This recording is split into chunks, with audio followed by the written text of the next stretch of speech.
한 몇 가지 이건 정도. 제정신으로는 잘 못할 것 같다. 예, 이제 정신이 혼미합니다. 아무거나 물어보세요. 네. 차마 욕은 못하겠고. 어쨌든 저는 파스타 종류. 네. 저는 뼈속 깊이 의사예요. 제 정체성은 의사예요. 안철수의 정체성은 의사. 내가 저기까지 뛰어야지 보고 뛰다 보면 지쳐요. 근데 제가 뛸 때 요령이 있어요. 멀리 안 보고 제 발만 봅니다.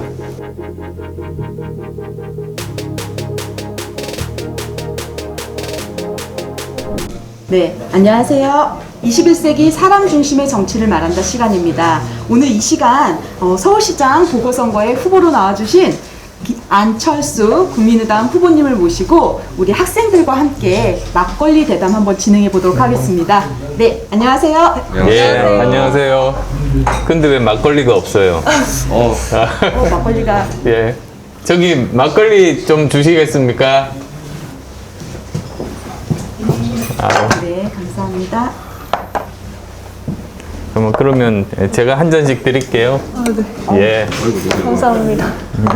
보통 처음에 묽게 나와서 맨 마지막에 먹는 사람이 제일 좋은 것 같아요. 예, 예. 감사합니다.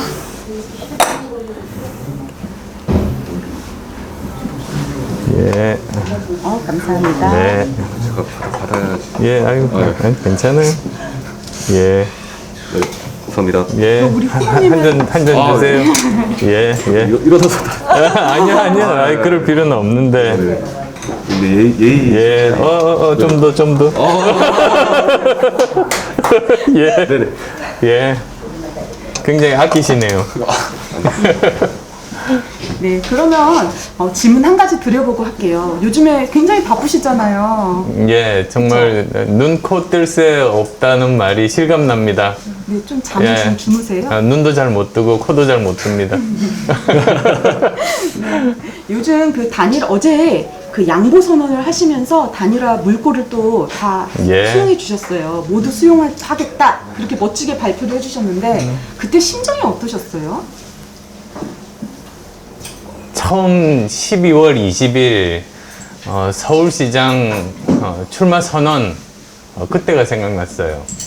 그때 처음 제 마음이 대선을 포기하고 나라를 살리자 그 마음으로 나왔거든요. 근데 이제 야권 단일화가 필수인데 그게 협상이 안 되지 않습니까? 그래서 협상이 되기 위해서는 이번은 누가 시장이 되는 게 중요한 게 아니라 야권이 이기는 게 중요하니까 그러면 모든 것 다 양보하겠다. 협상에 빨리 협상할 게 없죠, 그러면? 그러면 바로 이제 단일화 여론조사에 들어가자. 그렇게 말씀드렸고요.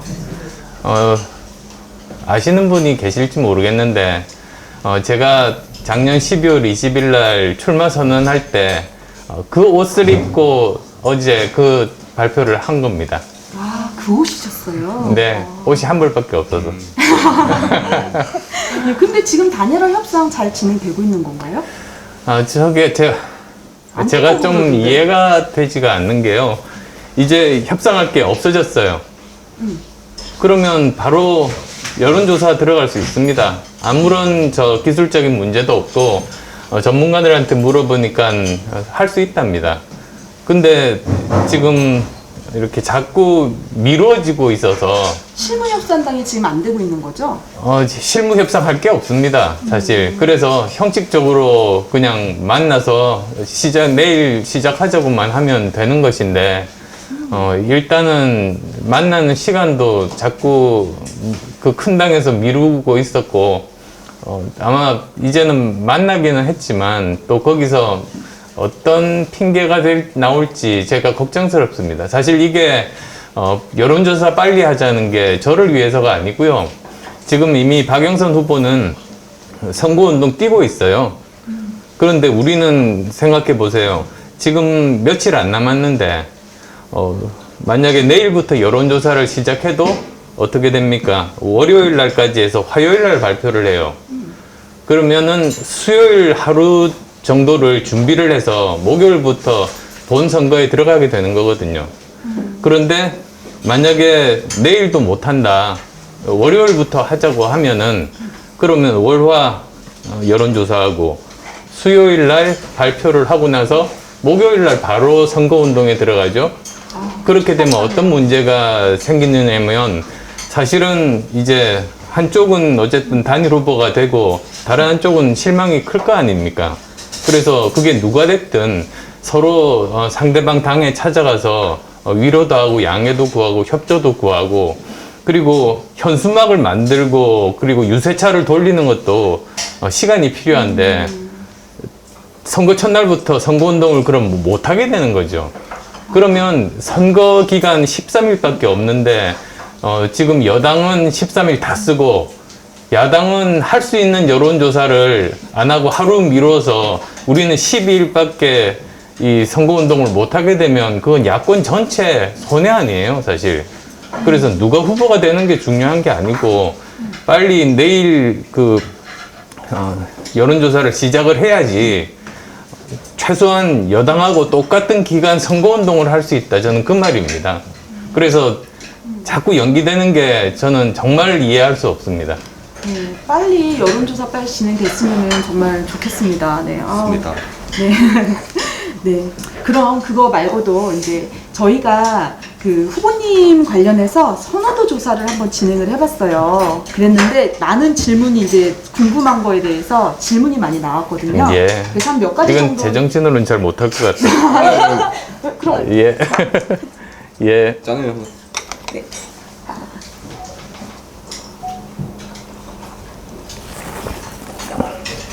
정말 맛있는데요.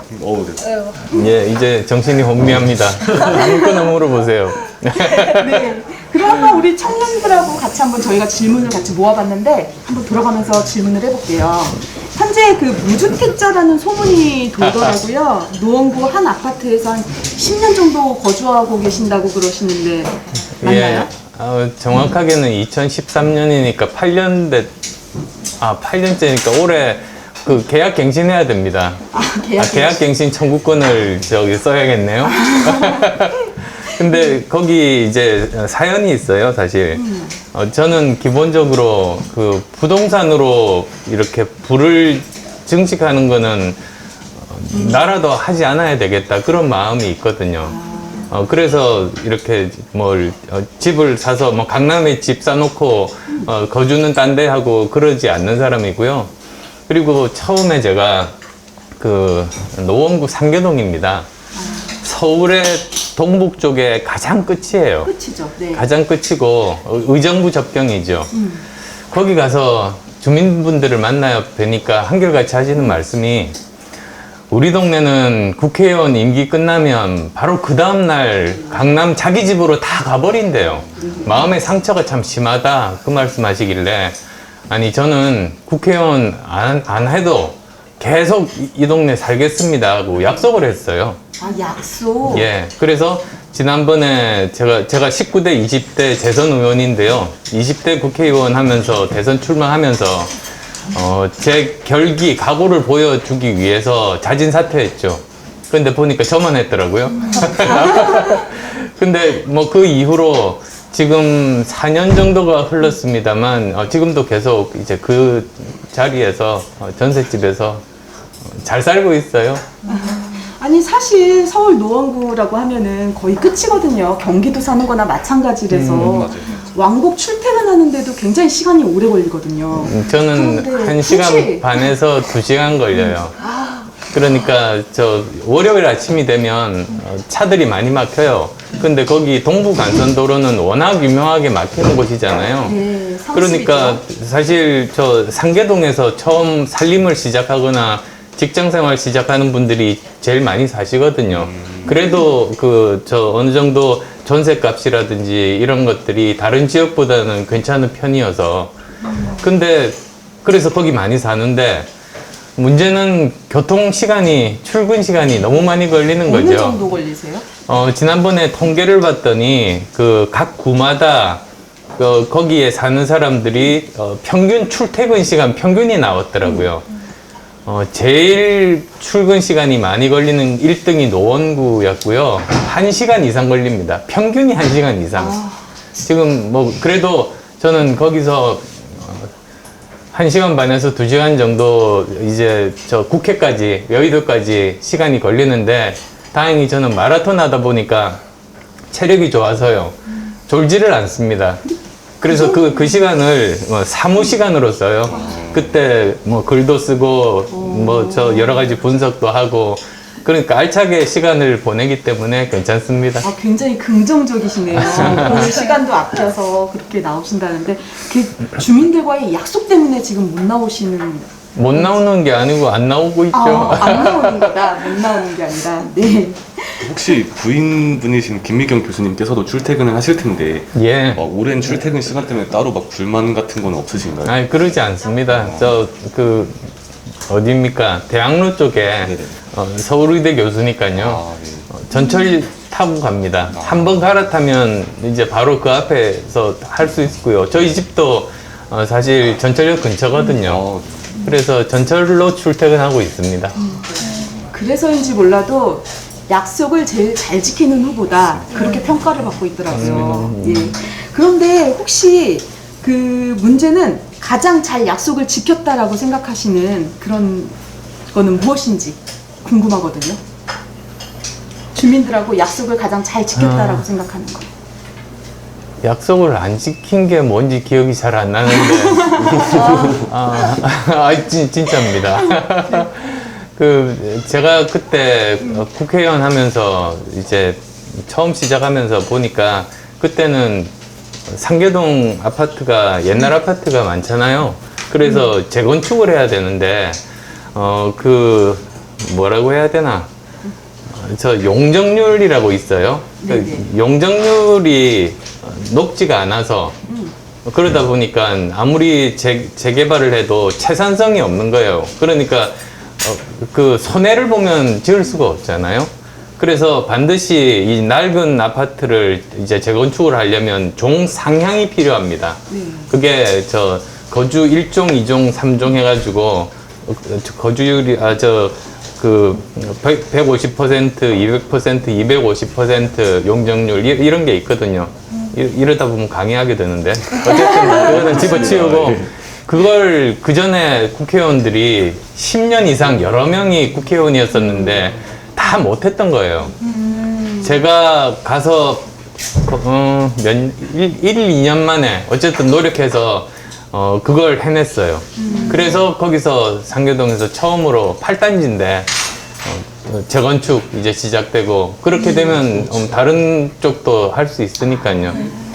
그런 일들도 했고요. 그 다음에 또 했던 일이 그 동부 간선도로가 있는 거 아실 겁니다. 근데 동부 간선도로 바로 옆에 있는 서민 아파트들이 옛날에 짓다 보니까 도로와 너무 가까운 거예요. 그러니까 소음이 너무 심해서 굉장히 고통을 겪고 있고 사실 아파트 값도 떨어집니다. 그것 때문에. 그래서 결국은 해결 방법이 뭐 도로를 없앨 수는 없잖아요. 그 위에다가 방음막을 설치를 해야 되는데 그냥 이렇게 하나만 해서는 그게 도저히 안 될 정도로 거기가 소음이 심해서 아예 터널형 그게 필요한 그런 시점이었었어요. 그것도 역시 뭐 지역 주민의 10년 이상 오래된 수건이었는데 해결했죠. 그래서 지금 그게 다 돼 있습니다. 근데 항상 제가 국회의원 할 때 들었던 이야기가 왜 저 보이지를 않느냐고 그러시는 분이 많으세요. 사실 저 보면은 국회 일도 국회 일이지만 저는 지역 현안들 굉장히 많이 챙겼거든요. 근데도 불구하고 제가 지금 말씀드린 그런 재건축이라든지 또는 그 방음 터널 만드는 거라든지 제가 한 거를 모르는 분들도 굉장히 많으세요. 그러다 보니까 또 상대방 적이 있는 거니까 저하고 경쟁 상대는 뭐 제가 아무것도 한 일이 없다 국회의원 때 막 이런 식으로 하거나 아니면 그 일 사실은 내가 한 거야 라고 공을 가로채거나 뭐 그런 일 잘하는 사람이 정치 많이 하니까요. 원래는 가장 약속을 잘 못 지키신 일이 무엇인지 여쭤보려 했었는데요. 예. 지금 말씀 들어보니까 역시 약속을 하나하나 지키시고 그러려는 모습이 정말 멋지신 것 같습니다. 네. 안 그러면 정치를 할 필요가 없죠. 사실 정치가 공적인 봉사인데 네. 자기 개인적인 이익을 위해서 하는 게 아니잖아요. 그러면 정말 그러니까 저도 이번에 서울시장에 출마한 이유가 시장이 하고 싶은 일을 할 생각이 없어요. 시민이 원하고 시민이 필요로 하는 일을 하는 게 시장의 역할이다. 네. 저는 그렇게 생각해요. 국회의원 때도 마찬가지였습니다. 네, 멋지십니다. 예, 그러면 뭐 부동산 문제를 좀 안 짚고 넘어갈 수가 없는 네. 것 같아요. 아, 이번 부동산 서울시장- 열불이 나서 또 한 잔 열불 난다. 예.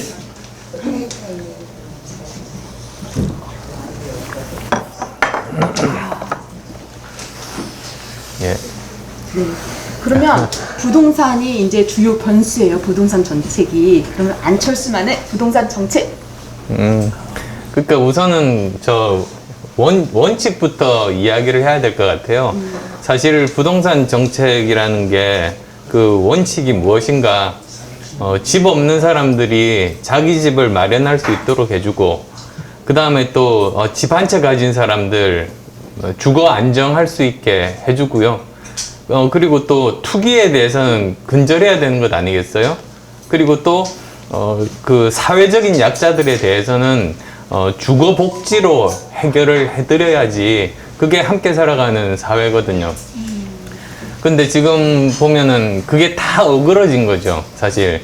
지금 보면은 집 없는 사람들은 이제 집 가지는 꿈을 여기 계신 젊은 분들이 거의 포기하게 그냥 만들어버리고, 집 한 채 겨우 장만해서 이제 주거 안정이 된 분들이 세금 폭탄 때문에 집을 팔지 않으면 돈이 없는 이런 상황으로 내몰리고, 지금 거기다가 또 LH공사 이 사건 때문에 국민들 분노가 하늘을 찌르고 있잖아요. 그리고 지금 나타난 건 비등산의 일각이고,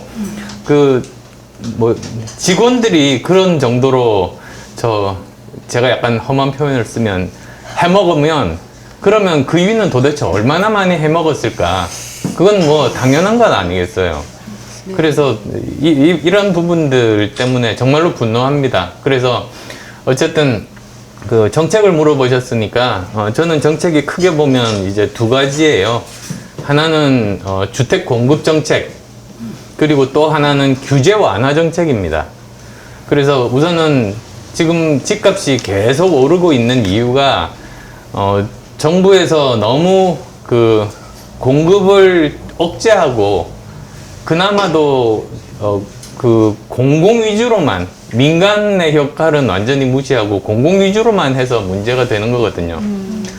그래서 저는 앞으로 5년 동안 74만 6천 호를 공급하겠다. 그건 여러 전문가들과 함께 서울시를 전체 샅샅이 뒤져서 가능한 숫자들을 다 계산을 한 겁니다. 그리고 그 정도가 되어야 시장에 신호를 줘서 이 주택 가격을 안정시킬 수 있다는 판단에서 그렇게 과감한 계획을 발표를 했던 거죠. 그리고 그건 공공만은 도저히 불가능한 숫자예요. 그래서 이 민간과 공공이 서로 적이 아니잖아요. 서로 협력하면서 상호 보완적인 관계가 되어야 되거든요. 그래서 제가 생각하는 가장 이상적인 것은 주거 복지에 대해서는 공공이 담당하고, 그건 뭐 당연한 거고요. 그리고 재건축에 대해서는 민간 위주로 하고, 그 다음에 재개발은 건물도 있지만 도로도 새로 닦고 공원도 만들고 하니까 이건 민간하고 공공이 함께 해야 되는 거거든요. 그러니까 저는 그런 원칙 하에서 진행을 하고 있다. 그 말씀을 우선 드리고, 그리고 그 중에서도 주거복지에 대한 청년 임대주택 10만 호를 추가 건설한다. 많았죠? 예. 그리고 신혼부부들에게는 우선권을 준다. 이런 것들이 다 있습니다. 그러니까 무조건 그 시장에만 다 맡기자는 것이 아니고 주거복지까지도 염두에 둔 주택 공급 계획이다라는 걸 말씀을 드리고요. 이제 두 번째 파트는 규제 완화에 대한 부분들이에요. 규제 완화는 뭐 당연하게 재개발, 재건축 막는 거를 이제 허용을 하는 쪽으로 가야 되잖아요. 흔히들 그러더라고요. 재개발, 재건축 하면 강남 조언을 시킨다. 이런 말이 있는데, 실제로 이제 살펴보면요. 전체 이런 개발 구역이 한 600개가 있어요. 그 중에서 100개가 강남이고 500개가 강북하고 강서에 있습니다. 그러니까 제일 고통받는 게 사실은 이렇게 비강남권들이 사실은 훨씬 더 숫자도 많고 더 고통을 받고 있고, 그것 때문에 강남북 격차가 생기는 거죠. 그래서 그 부분에 대해서 물론 그 지역의 주거 환경, 여건과 그리고 거기서 살고 있는 주민분들의 의견을 종합해서 거기를 존중해서 판단을 해야지. 지금 전임 박원순 시장이 했던 거는 너무나 낡은 집들 밖에는 없는데 사람이 살 수가 없는데 환경 미화 작업을 한 거예요. 벽화 그리고 이런 식으로. 그거를 말이 좋아서 도시 재생이지. 그게 무슨 도시 재생입니까? 사실 뭐 재생을 막는 거지 오히려. 그래서 그런 게 제일 큰 규제 완화 중에 하나고요. 또 하나는 세금 문제가 있어요. 세금 문제, 특히 1주택 가지고 있는 분들이 너무나 고통을 겪고 있는 부분이 이런 거죠. 지금 보면은 아시겠지만 재산세는 어떻게 계산이 되느냐면 그 집의 가격, 그 중에서도 이제 공시가격이 있습니다. 정부에서 정한. 이번에 올랐죠. 예, 그거에다가 이제 지방 세율을 곱해가지고 지방세가 나와요. 그런데 공시지가? 공시가격은 정부에서, 중앙정부에서 하니까 서울시장이 권한이 없어요. 근데 이 지방세 세율은 그건 지방세입니다. 그래서 서울시의 권한이에요. 그래서 제가 생각하는 것은 그냥 가만히 있어도 집값이 올라서 세금이 오르는데 거기에다가 추가적으로 공시지가까지 같이 오르게 되니까 세금 폭탄을 맞는 것 아니겠어요. 그래서 제가 생각하는 방법은 공시지가가 오르는 것만큼 지방세 세율을 내리는 거예요. 그렇게 되면 이제 내는 세금이 작년에 낸 재산세와 최소한 똑같아지거든요. 즉 저는 재산세의 시계를 2020년에 멈추겠다.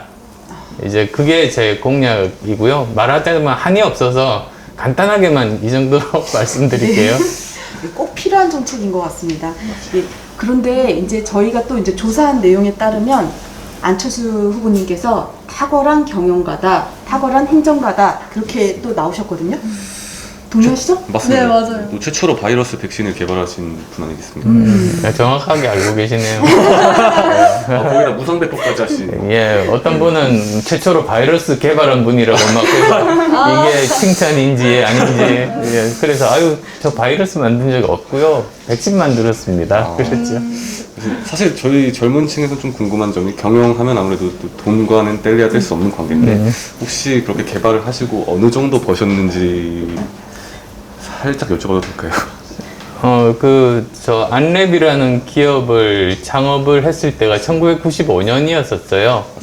근데 그때만 해도 벤처기업이라는 말도 없었고 벤처 캐피탈도 없었어요. 중소기업 사장하는 거죠. 그러니까 제가 제 동창들, 의대 졸업생 중에 동창들 중에 제일 처음 교수가 됐거든요. 만 27에 돼서 제가 데리고 있던 조교가 저보다 나이가 많았어요. 근데 그거 버리고 이제 의사는 저 말고도 많은데 이 컴퓨터 바이러스 백신은 저밖에는 없기 때문에 제가 더 도움이 되는 일을 하겠다고 이제 뛰어든 거죠. 성공할 가능성 굉장히 사실은 낮은 일 아니겠어요. 맞습니다. 뭐 기업을 한다는 게. 그래서 뭐 엄청 고생을 하면서 뭐 중간에 그런 스토리도 사실 들려드릴 수는 있지만 어쨌든 고생 많이 하고 어느 정도 자리를 잡았다 생각했어요. 그래서 처음으로 대기업에 엄청난 액수의 납품을 한 거예요. 그러니까 1년 매출 10억짜리 회사에서 3억을 이제 매출을 한 거예요. 근데 갑자기 IMF가 오면서 그 큰 그룹이 넘어가서 한 푼도 못 받았어요. 그래서 나 드디어 망하는구나. 그랬는데 어쨌든 버티고 버텨서 살아남고 이제 여기까지 오게 된 거죠. 그래서 IMF를 한번 겪어본 그런 기업과 아닌 기업은 굉장히 다릅니다. 저는 이제 겪어봤거든요. 그래서 지금 질문 얼마나 많이 벌었느냐 하는데 어쨌든 이렇게 고생했다는 걸 먼저 말씀을 드려야 되니까 그거부터 말씀드렸고요. 이번에 뭐 재산 신고도 나왔습니다만 지금 안랩의 주식이 제 재산의 거의 대부분이에요. 부동산은 없으니까. 맞습니다. 네네. 그죠? 그리고 뭐 그게 다 합하면 한 1,500억 정도 되는데 사실은 절반을 기부했어요. 네. 사회 환원을 해서 동그라미 재단이라는 걸 만들었거든요. 근데 많은 분들이 모르시는데 제가 그렇게 재산 절반 기부를 한 게 제가 정치하기 전입니다. 정치할 목적으로 한 게 전혀 아니었다는 건 그래서 확실한 거죠. 제가 서울대학교 교수할 때 그때 절반을 기부를 했고 10년 지난 지금 보니까 저 재산 절반 기부하겠다고 카카오에서도 나오고 배달의 민족에서도 나오고 이렇게 후배들도 이제 거기 동참하는 사람이 10년 만에 나오기 시작해서 가슴 한편으로는 참 좋은 일이다 싶었어요. 근데 이렇게 절반을 기부하게 된 게 제가 오래전부터 가졌던 생각이 그 의문이 이런 거였어요. 아무리 열심히 저 회사에서 일을 해도 실패하는 경우가 생기더라고요. 별로 노력도 안 했는데 큰 성공하는 경우도 생기더라고요. 그래서 도대체 뭐 경영자로서 창업자로서 내가 이 결과에 대해서 그 공헌하는 정당한 몫이 과연 어느 정도일까? 사실 그게 궁금하더라고요. 그 흔히들 크게 성공한 사람들은 다 내가 잘나서야 이렇게 전부 내 거야 이렇게도 생각하잖아요. 근데 저는 그게 아니라고 생각한 게 아니 생각해 보세요. 같은 사업을 저 못 사는 나라 우리보다 훨씬 더 여건이 안 좋은 나라에서 창업을 했으면 성공할 수가 없잖아요. 우리나라 여건 이런 여건이 있기 때문에 내가 성공할 수 있는 거고 이 여건은 내가 만든 게 아니거든요. 우리 아버지 세대들 그리고 지금 동시대에서 함께 여러 분야에서 열심히 일하는 사람들 때문에 내가 이런 성공을 이룬 거니까 이게 100% 내게 아닌 거죠 사실. 그래서 저 나름대로 정리한 거는 절반은 내가 열심히 노력한 결과이고 절반은 우리 사회와 많은 사람들이 도움을 줘서 여건을 만들어준 덕분에 그걸 얻은 것이다. 그러니까 절반은 당연히 사회에 돌려주는 게 맞다는 생각을 오래전부터 하고 있었어요. 그래서 이제 회사 경영에서 손 떼고 이제 교수를 할 때 그때 절반을 기부를 하게 된 셈이죠. 보통 사람이 많은 돈을 벌면은 정말 뭔가 쉽게 기부를 할 생각을 별로 안 할 텐데 되게 그렇게 기부하신 마음이 되게 따뜻한 것 예. 같다는 생각을 저는 했습니다. 네. 그러니까 저 사람들이 오해하는 게요. 돈이 많으면 뭐 기부하는 게 부담이 안 되지 않느냐 생각할 수 있는데요. 그렇지가 않아요. 대부분은 그 가지고 있는 돈의 규모와 상관없이 사실은 기부한다는 것 자체가 굉장히 쉽지 않은 그런 일이고요. 뭐 그런 거죠. 그래서 그리고 또 어떤 사람들은 그래요. 제가 의사 면허증이 있으니까 네. 뭐 기업하다가 망해도 다시 의사할 수 있으니까 편하게 도전한 거 아니냐고 하는데 그런 논리로 따지면 우리나라에 있는 그 수많은 의사들이 왜 새롭게 기업을 창업을 안 하겠어요? 거의 대부분의 의사분들은 기업 이렇게 창업하지 않거든요. 그러니까 이게 오히려 그런 일종의 어떻게 표현하면 기득권? 내가 어떤 권한을 노력해서 확보를 했을 때 그걸 버리기는 더 어려워요, 사실은. 그래서 뭐 의사 면허 있으니까 창업하는 게 쉽겠지, 천만의 말씀. 정반대입니다. 의사 면허가 있으면 사실 창업하기는 더 어려워요. 그렇죠. 그래서 우리 안철수 후보님 그 기부천사로도 뽑히셨어요. 그래서 질문지에 그게 있었었거든요. 예. 저희가. 네. 그래서 기부천사 그 얘기가 있었고요.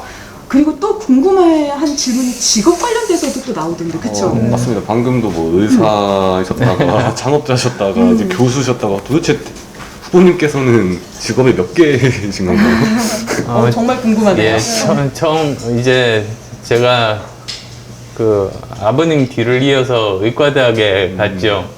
그리고 이제 저희 동기 중에서 제일 먼저 교수가 됐어요. 의대 교수를 하고 군대 군의관 갔다 왔죠. 그러면서 동시에 그 시기에 사실은 제가 딴 눈 판 거는 아니고 저는 그 의학 실험 그 부정맥 심장 연구를 하고 있었는데 이걸 분석을 하려면 컴퓨터가 있어야 되는 거예요.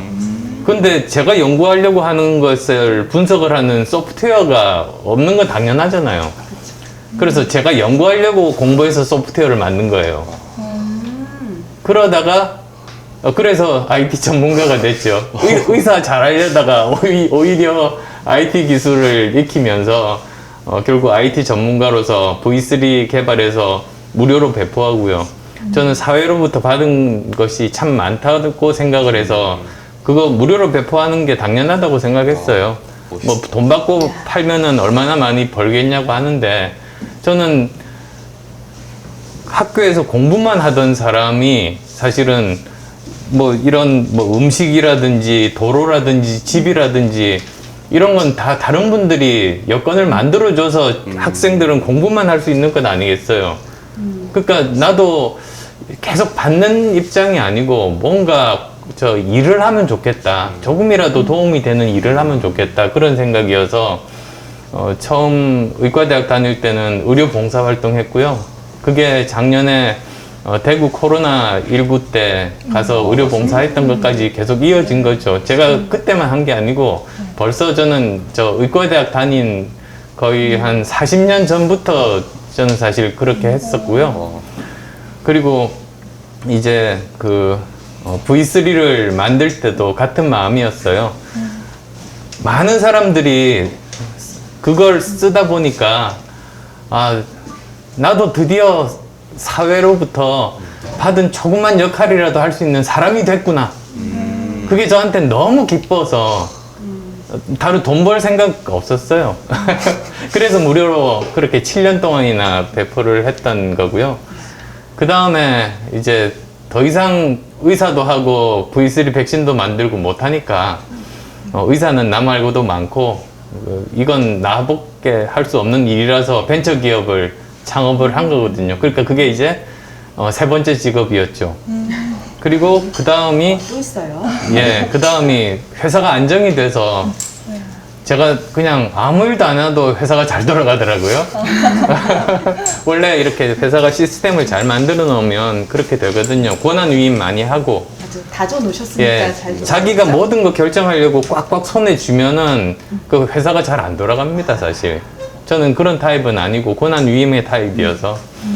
근데 주위를 둘러보니까 제가 창업한 회사는 잘 되는데 나머지는 다 힘든 거예요.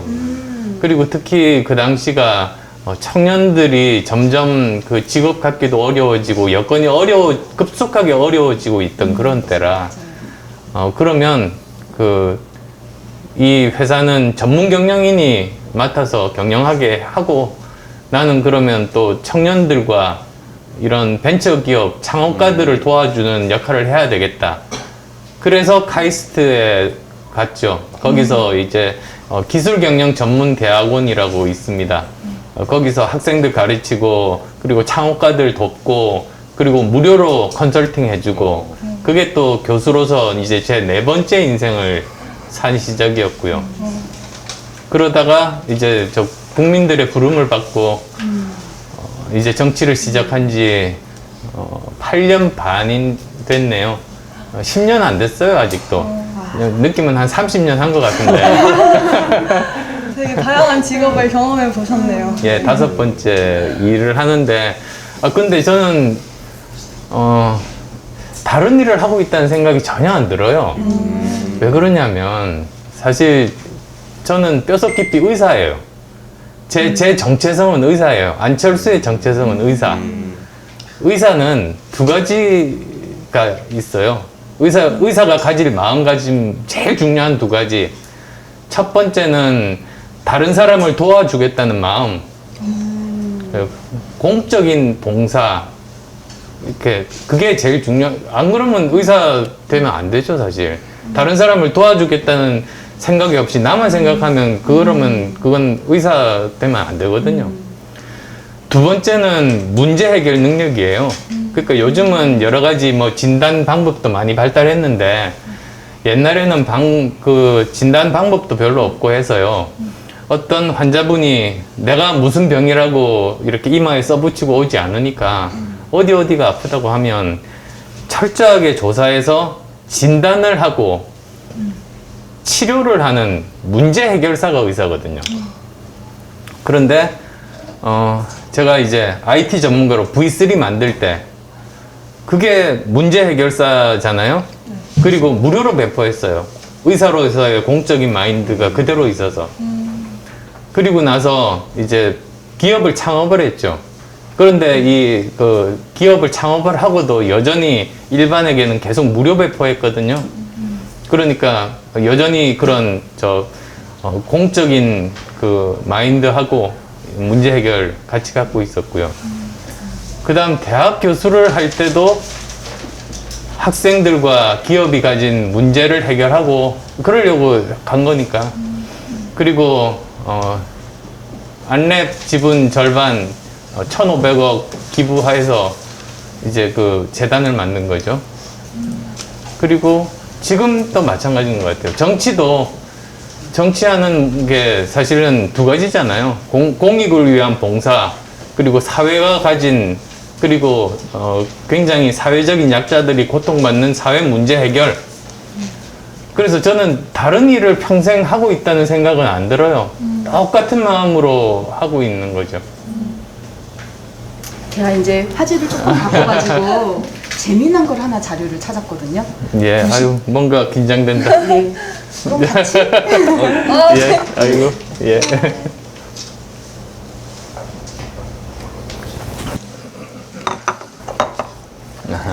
22년 전으로 한번 가볼게요. 제가 이제 98학번이라서 예. 그래서 99년도에 제가 자료를 하나 봤는데 KBS에서 밀레니엄 수편회가 프로그램을 봤었어요. 근데 그 당시에 재미난 게 그 사이버 부대 총사령관으로 우리 안철수 후보님께서 그때 뽑혔거든요. 그 당시에 국방장관으로는 이순신, 그 다음에 외무장관으로는 서희. 그러니까 우리나라 역사 맞아요. 전체에서 위인하고 예, 어깨를 뽑으셨구나. 든든히 하셨어요. 저도 안 대표님의 교과서에서 처음 돼가지고. 네. 아니 그래서 정치하면서 다 삭제됐어요. 그때 그때 기분이 어떠셨는지 혹시? 예, 그게 너무 과대평가받고 있다는 느낌이 사실은 솔직히 들었거든요. 그러니까 제가 뭐냐면 사실 사람이 열심히 이렇게 노력을 하다 보면 이렇게 발전하게 되는 법이잖아요. 여기가 시간이 지나면서 발전도라고 하면 이렇게 발전을 하게 되는 법인데요. 자기 진짜 실력하고 외부 평가는 달라요. 처음에 실력이 요 정도 됐을 때 신기한 재미나는 일을 한다고 해서 처음에 과대평가가 많이 돼요. 그리고 막 화제성 인물로 뉴스에도 나와요. 그러다가 그래도 그 사람이 열심히 노력하면 실력은 예전보다 더 향상됐는데 뭐 같은 일을 하니까 별로 사람들이 관심도 안 가지고 뉴스 화제성도 되지가 않아서 그냥 저평가되는 시기가 온다고요. 그리고 그래도 열심히 해서 또 그 분야에서 업적을 계속 쌓다 보면 결국은 다시 또 주목을 받게 되는데 그때는 또 대부분 과대평가가 또 되더라고요. 그러니까 원래 자기의 가진 실력은 이렇게 직선으로 발전하는데 주위 평가나 언론 보도는 이렇게 롤러코스터를 탑니다. 근데 그 과정을 저는 제가 처음 언론에 뉴스로 나온 게 1988년이니까 지금 벌써 얼마입니까? 33년을 노출되어 있는 사람이거든요. 제가 아마 웬만한 정치인들보다 더 오래 언론에 노출되어 있었을 거예요. 그래서 제가 지금까지 한 말이나 뭐 그거 다 남아 있어요. 근데 그 과정에서 보니까 저보다도 훨씬 더 유명했던 사람이 중간에 이렇게 그냥 사라지고 망가지고 그런 걸 참 많이 봤거든요. 근데 왜 그럴까 생각을 해보니까 그게 실제 자기하고 외부에서 평가하는 자기를 착각한 거예요. 그러니까 처음에 난 아직 실력이 부족한데도 과대평가되면 우쭐해서 그냥 허공에 있다가 그냥 망하거나 아니면 어느 정도 실력을 쌓았는데도 주위에서 인정도 못 받고 하면 너무 실망이 커서 좌절해서 그냥 실패하거나 이런 것들을 많이 봤어요. 그래서 저는 뭐 33년 그 과정에서 저도 처음부터 안 건 아니었어요. 처음에 저도 신문에 나니까 우쭐하더라고요, 제 사진이. 근데 조금씩 시간이 지나면서 내가 내 실력 알잖아요. 근데 이건 과대평가야. 그러면 아무리 주위에서 칭찬해도 내 중심을 잡고 나는 저 정도 아니야 라고 하고, 그리고 또 주위에서 뭐 오해도 받고 비난도 하고 뭐 저평가하고 하는 일이 있더라도 나만 떳떳하고 내가 옛날보다는 더 나은 사람이라는 확신이 있으면 그러면 또 저 용기를 가지고 거기에 꺾이지 않는 거죠. 그게 중요한 것 같아요. 그래서 제가 마라톤을 하면서 책을 썼는데 제일 중요한 게 자기 페이스대로 뛰는 거거든요. 그러니까 처음에 마라톤을 뛰면 그게 42.19km를 뛴다는 건 아마 진짜 힘들어요. 전 세계 인구 중에서 몇 %나 그걸 뛰겠어요. 근데 저는 어쨌든 그걸 뛰면서 많이 인생에 대해서도 배웠는데 처음에 출발할 때 사람들이 와 나가거든요. 그럼 경쟁심에 평소보다 더 빨리 뛰어요. 그러다 보면 지쳐가지고 중간에 포기해서 쓰러져요. 그리고 또 처음에 또 너무 이렇게 뭐라고 하나 약간 조심해서 천천히 뛰다 보면 또 이게 뛰는 시간이 너무 길면 지쳐서 도중에 더 이상 못 나가거든요. 그래서 주위의 평가와 상관없이 원래 나의 페이스를 잊지 말고 그대로 자기 믿음대로 나가야 되는 것. 그게 인생이 아닌가 싶습니다. 감동 깊은데 또 술을 드세요. 안 마시고 넘어갈 수가 없는 것 아이고, 같습니다. 예.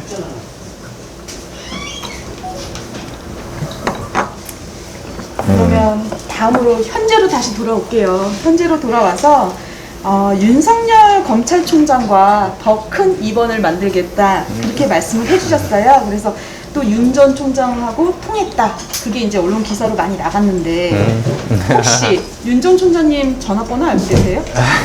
궁금해하더라고요. 네, 궁금해요. 예, 뭐 노코멘트 하겠습니다. 네. 그 혹시 윤 전 총장님과 통했다고 하셨는데 그 통했다의 의미는 무엇이라고 생각하면 될까요? 아마 옛날에 만났었던 에피소드가 알려져서 그럴 거예요. 그러니까 2016년입니다. 20대 총선 때 제가 국민의당을 처음 창당했어요. 우리나라 역사에 남는 큰 성공을 했었죠. 그러니까 우리나라에서 자기가 주도해서 만든 정당이 교섭단체, 즉 국회의원 20명 이상 당선시킨 분이 대한민국 정치 역사가 긴데 5명밖에 없어요. 그 삼김, 그 다음에 그 다음에 정주영 회장님. 제가 38석짜리 정당 만들었고요. 정주영 회장님이 31석 만드셨는데, 이제 그때였어요.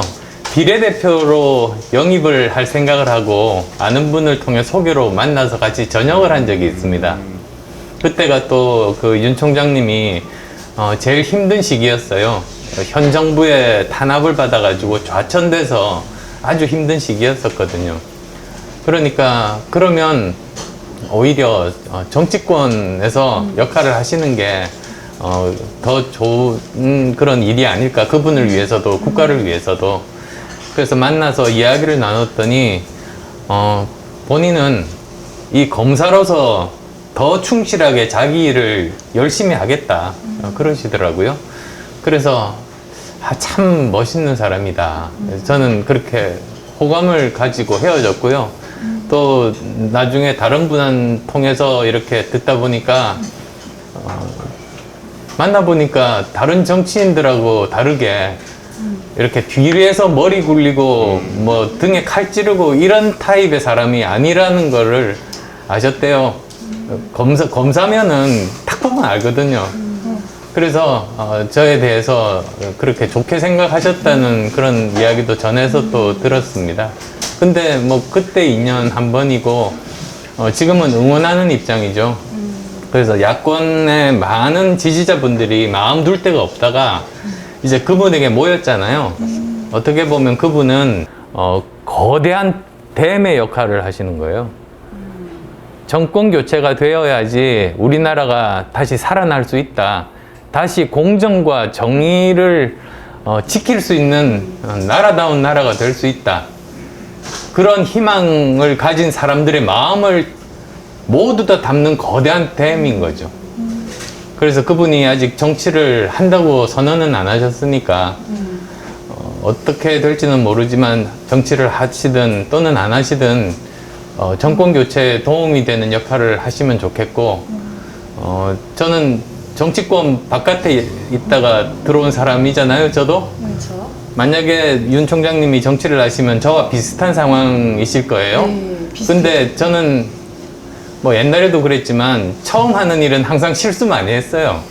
제가 뭐 결과적으로는 성공을 계속 해왔지만 처음부터 잘했던 일은 한 번도 없었어요. 항상 어처구니 없는 실수하고 시행착오하고 했는데 원래 제 성격이 실패하면 뒤돌아보고 막 실망하면서 시간 쓰는 타입이 아니고요.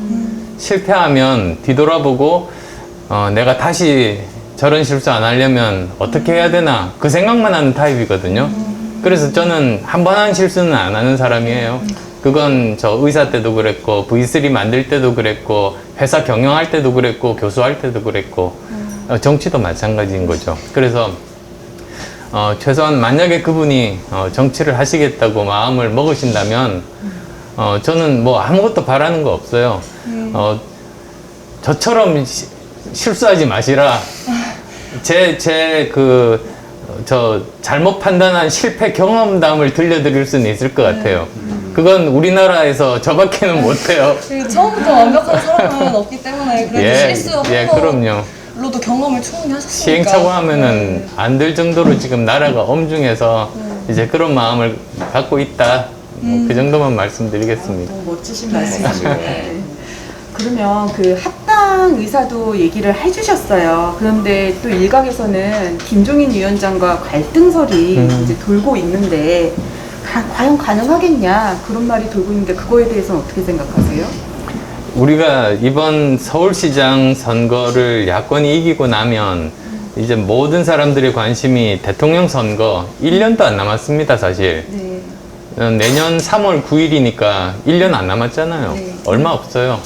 그러니까 거기에 다 관심이 모이게 될 텐데 지금 워낙 그 정부 여당이 힘이 세서 나머지 다 합해야지 겨우 싸울 수가 있습니다. 그래서 이제 그때가 되면 뭐 국민의힘이나 국민의당이나 뭐 윤석열 총장님이나 금태섭 전 의원이나 지금 현 정권에 반대하는 모든 사람들이 다 힘을 합해서 마음을 모으게 될 거예요. 그래서 저는 그런 부분에 대한 건 걱정 안 합니다. 목표가 같다. 저는 그렇게 믿습니다. 그럼 저희가 이제 젊은 층에서 사실 이걸 앙케이트를 조금 준비를 했었는데 거기에 지적이 우리 재밌는 건데 2대8 가르마라고 지적이 있었거든요. 아, 혹시 2대8 가르마를 약간 고집하시는 이유가 계신지. 그러면 2대8 은 근데 아닌데. 지금 2대8인가요? 2대8은 아니고 약간 3대7인가? 네. 2대8은 아니고요. 네. 저는 아침마다 그냥 제가 하거든요. 누가 무슨 직접 하시는 거예요? 스타일리스트는 없어서요. 네네. 그러다 보니까 뭐 어떨 때는 1대9도 됐다가 어떨 때는 3대7도 됐다가 하는데 네. 이제 저 지금은 어느 정도 이 정도로 자리에 잡히고 있는 것 같아요. 한 3대7 정도? 그러니까 크리스찬이셨구나. 예, 2대8은 저하고 상관없는 숫자가 됐습니다. 혹시 한번 한번 내려 내려봐 주세요. 예? 왜요? 장난입니다. 아닙니다. 네. 그러면 이제 지난번에 그 코로나 시작됐을 당시에 대구까지 내려가셔서 이제 땀 뚝뚝 젖은 사진이 예, 되게 유명하게 이제 나왔거든요. 그래서 젊은 층 사이에서 사실 그걸로 화제가 많이 됐었죠. 맞아요. 제가 네. 그리고 또 그걸 되게 감명 깊게 기사도 떴잖아요. 먼저. 그래서 너무 감명 깊게 봐서 아. 그걸 가지고 제가 또 너무 멋지신 것 같아서 기사를 저도 약간 써봤었어요. 예. 제 블로그에다가.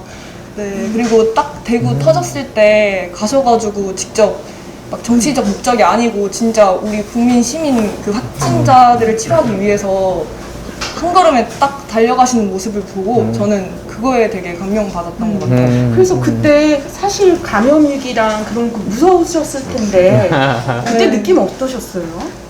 무슨 감정이었는지 너무 궁금하거든요. 그러니까 사실 그 당시만 하더라도 코로나에 대한 공포심이 지금의 보다 훨씬 더 많았을 때잖아요. 그렇죠. 정체도 몰랐잖아요. 근데 제가 2월 29일 날 문자를 받았어요. 대구에 의사가 모자라는데 봉사 와달라고 고소 문자였어요. 그래서 제가 그 29일 밤에 보고 이제 제 아내하고 같은 의과대학 저 후배니까요. 의료 봉사하다 만난 인연이니까 의료봉사. 우리 같이 가자. 그래서 두 사람이 그냥 3월 1일 날 새벽에 대구로 간 거죠. 그리고 그때가 그 가장 확진자가 전국적으로도 대구에서도 가장 많은 날이었어요. 그 날이. 가보니까 진짜 열악하더라고요. 의사도 별로 없고. 그래서 사실 뭐 저는 그래요. 저는 항상 죽음을 생각하면서 사는 사람이거든요. 뭐 어떻게 생각하실지 모르지만 그러니까 항상 저는 사는 스타일이 내일 죽을 수도 있다. 후회하지 말자. 이런 스타일이고요. 그리고 또 항상 또 자연이나 우주를 생각해요. 무슨 뜻이냐면 제가 유럽에 있을 때 돌로미티라고 있어요. 그게 그 이탈리아 쪽에 알프스인데요. 굉장히 아름답지만 굉장히 험해요. 거기를 이제 등반하면서 굉장히 힘들더라고요. 근데 등반하면서 느낀 생각이 도시에서 살 때는 사람이 세상의 주인인 것 같은데 거기 가보니까 이 산은 몇만 년 전에도 있었잖아요. 그리고 내가 죽은 후에 몇만 년 후에도 있을 거잖아요. 그러니까 사람은 잠깐 왔다 가는 거예요. 그러니까 아둥바둥 이렇게 다른 사람 괴롭히면서 사는 게 도대체 무슨 의미가 있냐. 사실 그런 생각 가지고 평생 살았어요, 저는. 그래서 저 V3도 무료로 배포하고 1,500억 기부하고 이럴 수 있었던 건데요. 기본적으로 제가 가진 생각 자체가 좀 그래요. 근데 무슨 질문 하셨더라? 이제 다른 질문도 해보겠습니다. 일단 코로나 전국을 맞다. 네. 코로나 네네, 말씀드리다 코로나 말았다. 네. 그래서 저는 그때 제 아내하고 둘이서 사실 굉장히 사람들이 두려워하는 대구로 내려가면서도 담담했어요. 저는 사람들이 필요한 일을 하러 가는 사람이고 뭐, 죽을 수도 있죠, 사실. 그렇지만, 그건 또, 뭐라고 합니까? 사람이 어떻게 결정할 수는 없는 일이잖아요. 그래서 저는 제 일을 하러 간다. 이제 그러고 간 건데요. 처음 가가지고, 저는 평생 처음 방호복을 입어봤어요. 알죠? 방호복. 네네, 봤어요. 그 입는데 시간이 오래 걸려요. 근데 문제는 방호복을 입고 나서 환자분들 이제 검체 채취를 하고 한 2시간 일하고 나오거든요. 방호복을 벗을 때가 문제예요. 왜냐하면 방호복 입는 거는 괜찮아요. 근데 환자분들하고 접촉하면서 이 방호복 바깥에 코로나가 다 묻어 있는 상황에서 이걸 벗을 때 그게 살에 닿으면 감염되거든요. 그러니까 방호복 이 바깥이 내 살에 안 닿게 벗어야 돼요. 그거 굉장히 힘들어서 입을 때 한 3배, 4배 시간이 걸리거든요. 벗을 때가. 벗을 때가 오히려 그리고 또 처음 벗는데 얼마나 스트레스가 많아요. 다 벗고 나서 보니까 안에 수술복이 면으로 돼 있거든요. 굉장히 두꺼운 면인데 그게 땀으로 전부 젖어 있는 거예요. 근데 실제로 마른 수술복을 그 정도 젖게 하려면 물 한 바가지 정도 부어야 돼요. 그러니까 물 한 바가지 땀을 제가 흘린 거예요. 그래서 어쨌든 일을 마치고 이제 그 병동을 나와서 의사들이 있는 쪽으로 그냥 걸어갔죠. 그때 사진을 찍었다는 걸 나중에 알았어요. 저는 그 사진 찍는지 몰랐어요. 그래서 좀 이렇게 심각하게 완전히 땀으로 젖어 있는 수술복으로 이렇게 걸어가는 사진이 찍히게 된 거죠. 그러면은 혹시 코로나 전국을 의사로서 앞으로 어떻게 이제 대처해 나가야 된다고 생각하시는지 궁금합니다. 그러니까 백신만이 이걸 이제 종식시킬 수 있는데 우리나라 정부가 참 잘못한 거죠. 그러니까 지금 다른 나라들은 예를 들면 미국은 얼마 전에 바이든 대통령이 7월 4일이 미국 독립기념일이에요. 자기가 그날을 코로나19 독립기념일로 만들겠대요. 그러니까 그때쯤 되면 올해 중반이나 올해 뭐 최소한 말 정도 되면 대부분의 우리나라 수준의 그런 OECD 정도의 나라들은 전부 집단 면역이 돼서 마스크 벗고 외국도 다닐 수 있게 점점 되는 나라가 늘어날 겁니다. 지금 뭐 벌써 이스라엘은 전 인구의 절반 이상 맞았으니까 거의 그 집단 면역에 가까이 가고 있는데 우리는 지금 몇 명 맞았어요 도대체. 그러니까 뭐 정부에서는 11월 달 목표라고는 하는데 실제로 외국의 이코노미스트라는 영국 경제 주간지에서 분석한 거를 최근에 기사 났어요. 인터넷 찾아보면 나와요. 우리나라는 내년 중반 정도로 가요. 그러니까 이 마스크를 올해 가을에 벗을 수 있는 건 아니고요. 올겨울 한 번 더 지나고 내년 1학기까지도 계속 이 상태로 갈 가능성이 많은데 저는 좀 분노해요. 왜 그러냐면 제가 작년 5월에 대구에서 강연한 동영상이 지금도 있는데 제가 작년 5월에 대구에서 그랬어요. 올 겨울에는 코로나 대규모 확산이 일어날 가능성이 매우 높다. 그리고 빠르면 올해 연말 정도에 백신이 나올 거니까 지금부터 준비해야 된다. 그거 5월달에 이야기한 거예요. 근데 이게 도대체 뭐예요? 전혀 준비 안 하고 있다가 지금 사실 무슨 뭐 1000만 명 뭐 계약, 2000만 명 계약 말하잖아요. 그 계약한 숫자가 중요한 게 아닌 게 1000만 명 분이 2023년에 오면 우리한테 무슨 소용이 있어요?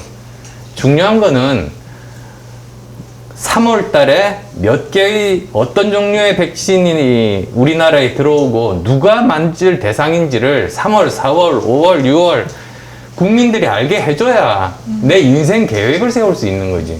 일본만 해도 그렇게 해요. 그리고 우리나라가 정보가 없어서 그거 말 안 하는 거 아니에요. 저 전 세계 백신 만드는 회사들은 1년 동안 생산 계획이 이미 다 있다고요. 몇 월 달에 몇 개 만들어서 어느 나라 보낸다. 이게 다 있어요. 우리나라 정부가 그 데이터를 가지고 있어요. 국민들한테 안 알리고 속이고 있는 거거든요. 우리의 앞으로의 인생 계획 또는 자영업자분들이 얼마나 버티면 되는지 이걸 안 알려주는 정부가 세상에 어디 있어요. 진짜 분노할 일이거든요. 그게 제가 대통령 선거도 나는 생각 없고 서울시장 선거 나와서 이겨야겠다고 결심하게 만든 동기죠. 반드시 이 정부 바뀌어야 돼요. 굉장히 그 코로나 정복을 타파하기 위해서 백신의 중요성을 되게 말씀해 주셨는데, 사실 많은 자영업자분들이 앞으로도 그렇지만 이전에도 코로나로 인해서 굉장히 많은 피해를 보셨잖아요. 모두가 보긴 했지만 특히 서울시에 있는 자영업자분들이 엄청나게 피해를 보시고 줄줄이 폐업을 하시고 이제 어렵사리 가게를 운영하시는 분들도 사실 버틸 만큼 버텼다 이렇게 얘기를 하고 계시는데, 혹시 만약에 서울시장이 되신다면 그분들을 위한 대책이나 방안 같은 게 있으신지 궁금합니다. 가장 먼저 손봐야 될 게 사회적 거리두기입니다.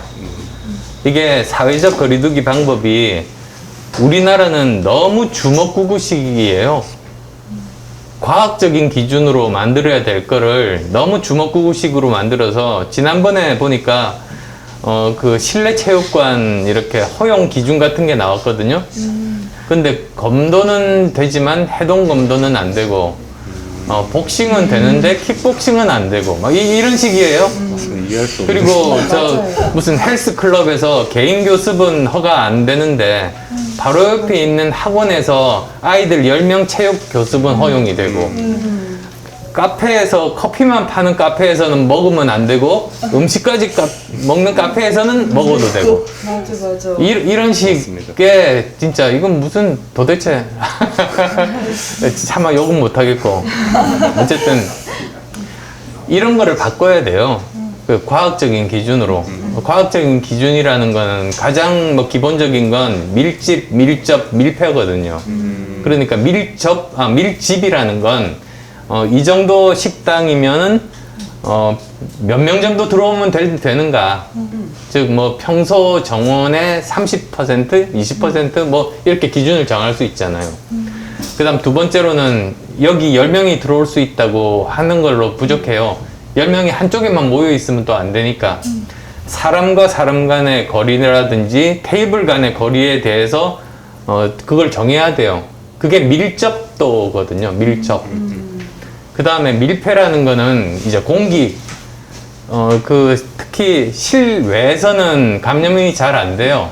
실내 환기가 안 될 때가 문제거든요. 그 환기가 얼마나 중요하냐면, 우리가 국제선 비행기를 타면 밀폐된 공간이잖아요. 거기서는 코로나19 감염이 안 됩니다. 왜냐하면 너무나 환기가 제대로 잘 되고 있기 때문에.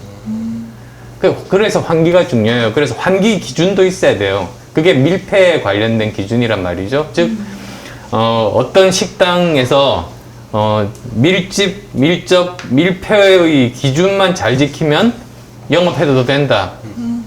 그건 식당도 마찬가지고 체육시설도 마찬가지고 사람들이 모이는 공용 그 장소에는 적용될 수 있는 거 아니에요. 이런 식으로 하면 되는 거지. 무슨 업종은 되고 무슨 업종은 안 되고, 그리고 9시에 닫아야 된다. 그러면 무슨 코로나 바이러스가 밤에만 걸리는 야행성이에요? 야행성 바이러스?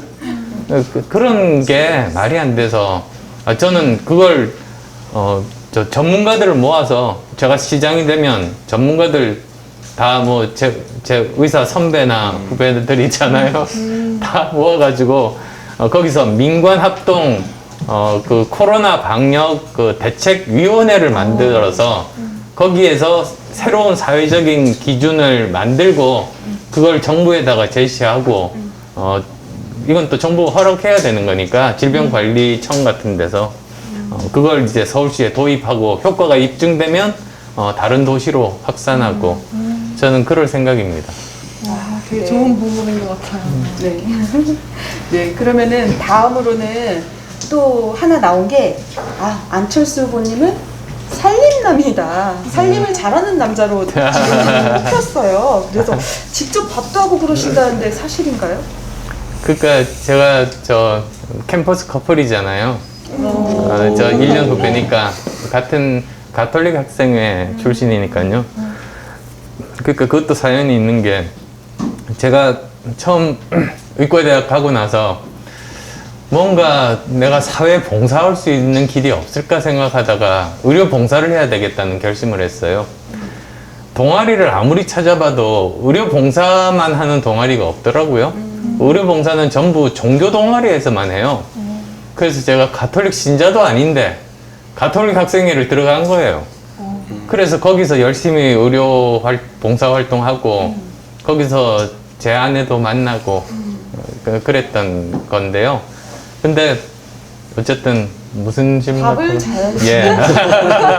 근데 하는지. 두 사람이 그 같은 전문직이잖아요. 고생도 같거든요.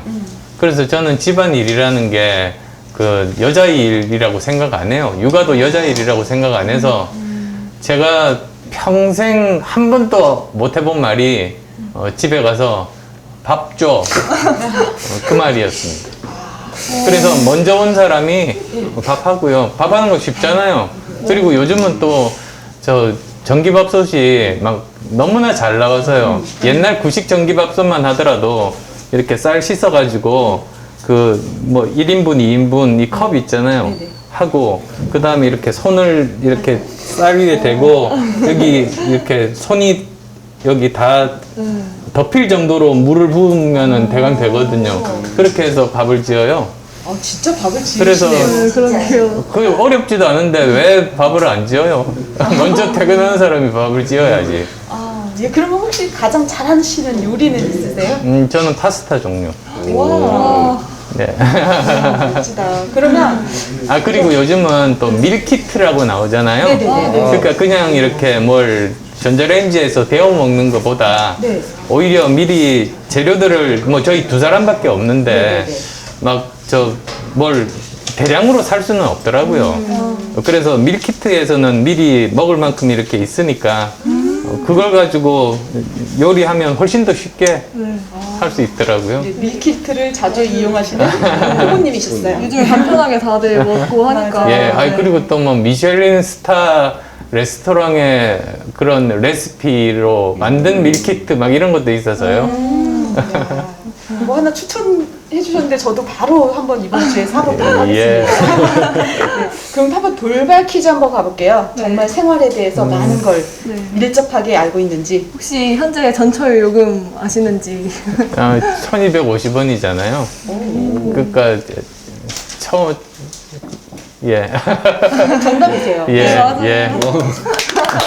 또 대표님께서 뭐 근데 그게 기본이 1250원이고 5km마다 100원씩 올라가잖아요. 저도 몰랐던 거를 다 이제 후보님께서 이제 밥을 혼자 많이 지으신다고 하셨는데 혹시 방은 못 보실 것 같은데. 쌀 10kg 정도의 가격을 알고 계시는지 그게 비싼 것도 있고 싼 것도 있잖아요. 보통 한 3, 4만 원? 진짜. 저 지난번에 한번 어딥니까? 저 다큐멘터리 나온 적이 있는데요.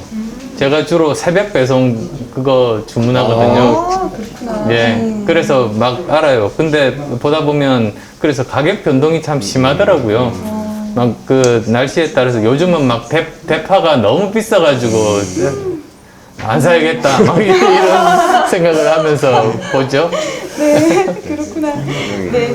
그러면은 뭐 최근에 산 채소 뭐가 예. 있을까요? 저는 샐러리하고 피망을 좋아하거든요.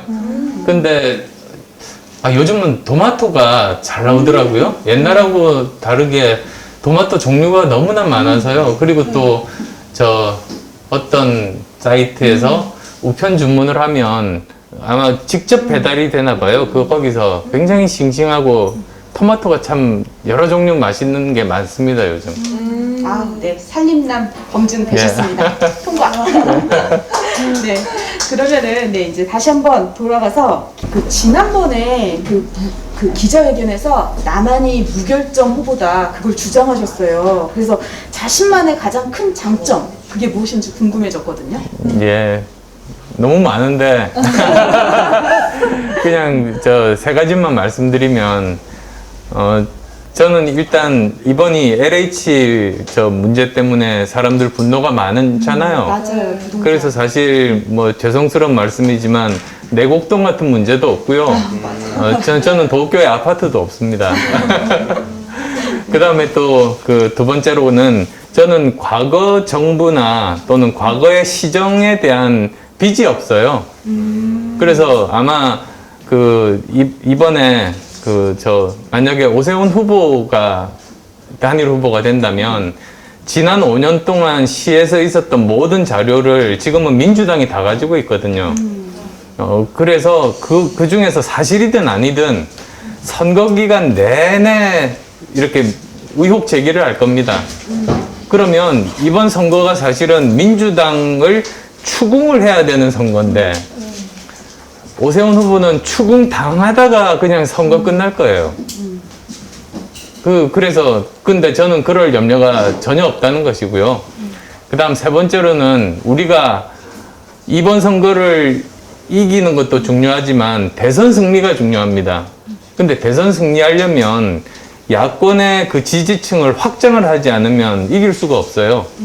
근데 야권이 제일 취약한 쪽이 20, 30 세대, 그리고 무당층, 그리고 중도층이거든요. 네네.